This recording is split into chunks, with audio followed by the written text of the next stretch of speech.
that's true. Naked Palpatine. Oh, you pick that one. Fresh out of the clone tank, nude Palpatine is my Well, that's the first thing I think of when you say Dark Empire Palpatine.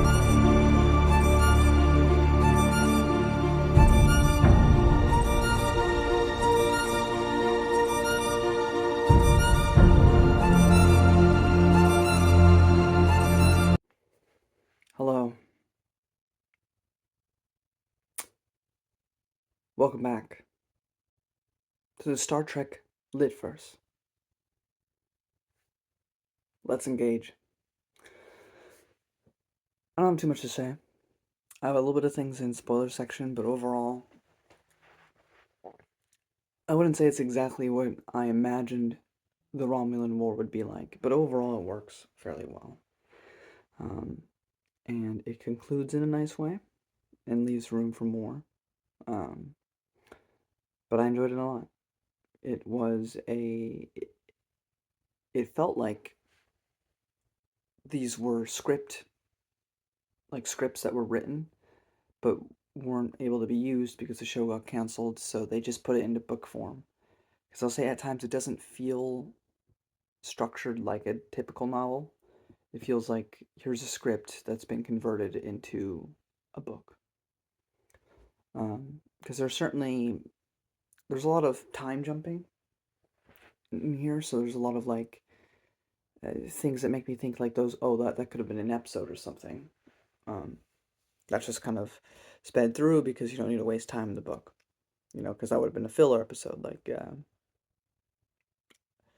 like T'Pol meets up with this faction while Archer was sleeping or something, and they wanted to let him have his rest, so they took care of things real quick. It was not like a big adventure or anything; it was a minor one, but and just kind of blazed through it. So I don't know, but it was good. They ended everything pretty succinctly with the neutral zone being formed, with nobody having actually seen a Romulan, which because the first time they truly see what they look like is in TOS, so that remains intact. Of course, some people know about it.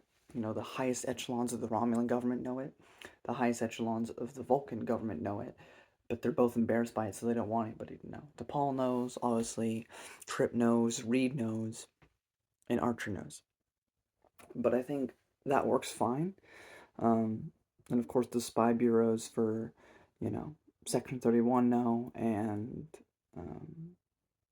the Vulcan spy government know. And I think that's fine. I think that doesn't contradict anything. I think it makes sense, and it works well. So, overall, yeah.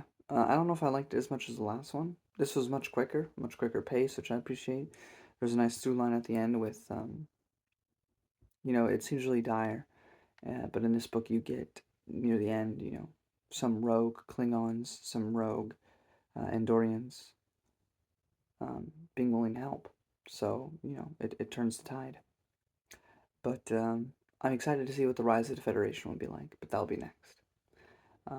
But I do think it's a worthy sequel to read. If you finish the show and you want more, then this is the place to go. I'm getting into some spoilers if you don't want that. There's the door. The Romulan War 2 to Brave the Storm by Michael A. Martin. So it begins with Klingons won't help in any official capacity. We jump to part 2 of the book, and it covers 3 years of time, just jumps through, which is kind of funny. And then, I didn't have too many notes, I apologize. If I can just open my notes to my next page, that'd be nice. Okay. There are some cool things in here. So they don't play major roles, they're very small parts, but we get Dax in here. Yes, Dax from Deep Space Nine. Of course, it's a male body, and this is, of course, hundreds upon hundreds of years before the Next Generation in Deep Space Nine, but it is cool to see an early version of Dax.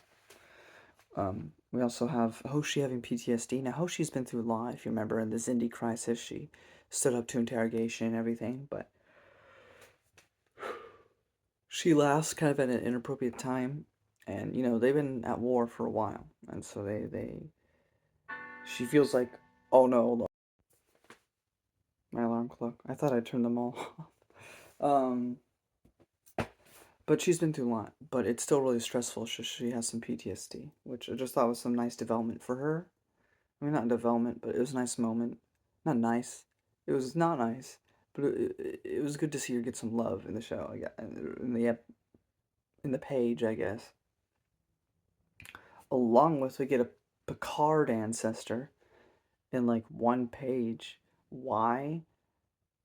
I don't know. But hey, Picard's ancestor. Cool. Um, Andorian rogues and Klingon criminals, because of course the Klingon, um, higher up said we can't help you in any official capacity. But they did get some Klingon criminals who obviously don't want to be ruled by Romulans, so they come out to help. And so the war's resolved, and all is well. But there's still no federation yet. We have a coalition. But there are peace accords made with the Romulans, but they refuse to show their face. They do it over intercom. This series also kind of went out of its way, but it kind of explains the transition piece as to why technology is the way it is in TOS. I know Strange New Worlds and Discovery don't really treat it that way, but this book tries to give a little bit of a canonical reason as to why things are the way they are in TOS. Then we have the creation of the neutral zone. And with that creation, we have the death of Admiral Valdor, who was like kind of the main antagonistic Romulan during all this. But he betrayed his people. Not betrayed his people, but he lost. So he gets killed. And last but not least, we jump ahead to 2186. Remember, most of the story's been in 2160. So that is, 26 years later? But we jump to Vulcan with the reporter trying to talk to. It's the 25th anniversary of the Federation of the Alliance, that we see in TOS and TNG. You say sorry. Alien Voyager, sorry. And so she wants to talk to DePaul. DePaul's not hearing it, but she does see Lorian.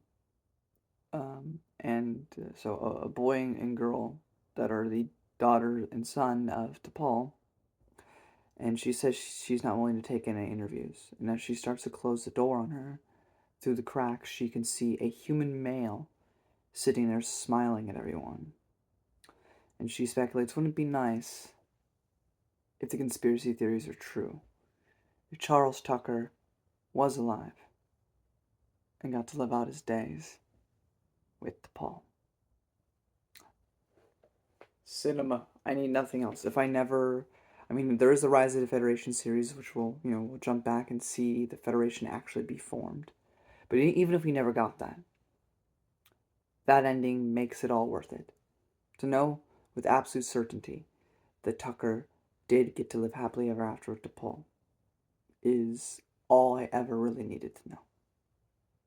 But beyond anything else, they are the heart and soul of Enterprise.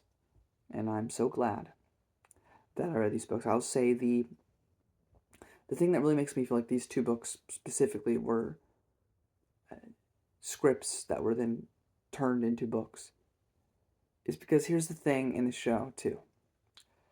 Travis Mayweather, the pilot, just doesn't get a lot of love. They tried to push on some episodes within the show to develop him as a character, but they never really give him anything of real substance, and he never really does much outside of pilot the ship. I imagine that the actor probably just didn't want to be there anymore because they write him out of the show or this book to go with another ship, and then the ship gets destroyed, and it comes back in the finale to go and help to save the day. But I don't know, it's weird because Hoshi stays, but Travis leaves. So, I don't know. He comes back near the end, but still. I don't know what that was all about or what even the point was because he just ends up coming back in the end. But, it is what it is there. But I'd say the Travis stuff, also the book would jump to random people throughout, and it would be, reporters or this or that, and I just never really cared during those sections, so that was a bit frustrating. Um, but or like little cameos of like Dax and Picard, which are like cool, but like, do we really need that? I don't know. I mean, it doesn't contradict anything. It's just like, but why? I mean, it's never like a large part of the story, so it just feels like a waste of time, which is crazy because the book's the shortest out of all these that I've read so far. But I don't know. But anyway, like I said, I had a lot of fun with it, and I'm really excited because I hear, that this is some of the weaker stuff. But if you like this stuff, then you're gonna love Rise of the Federation, so which is a different author. So I guess we'll see. But we'll get to that down the line. I'll be trying to intersperse that with Wheel of Time when I get there. So, which will be after I finish The God Is Not Willing by Steven Erikson. So I guess we'll see what the Rise of the Federation is all about in just a little bit. But until then, guys, live long and prosper. Until next time.